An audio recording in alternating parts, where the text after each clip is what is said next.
This is a ticket that started at $25 and is now it was issued on October 24th and is now a $75 ticket.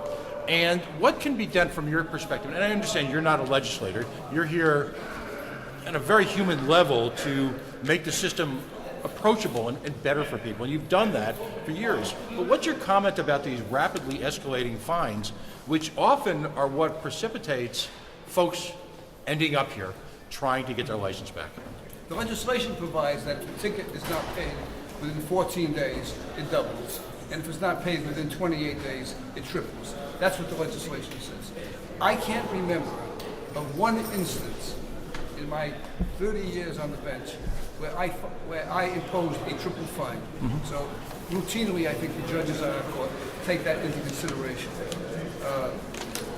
But the question is that a revenue enhancement issue or is it a public safety issue? I'll leave you to make that decision. I have my own feelings on that.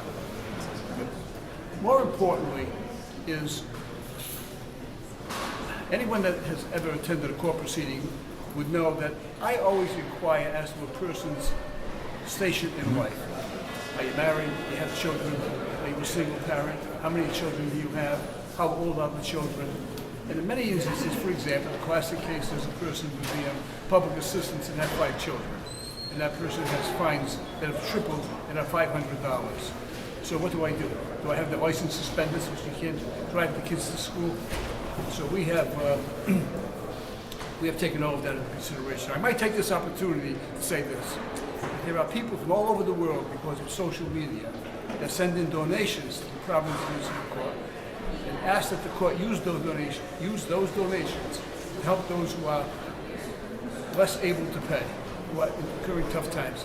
And we call those funds the Philomena Fund. I named it after my mom. And I use those funds very liberally for people who cannot afford to pay their fines so their licenses will not be suspended. And in some instances, we actually have people leave the court by giving them a cash donation to help them buy food for their children. So the court operates from a different perspective than many people would believe. Well, I should say, in closing, your work has been outstanding in this area, but would you take an opportunity to urge the legislature to perhaps dial back some of these doubling and tripling fees? Well, I'll answer it this way, that I am available to testify whenever called.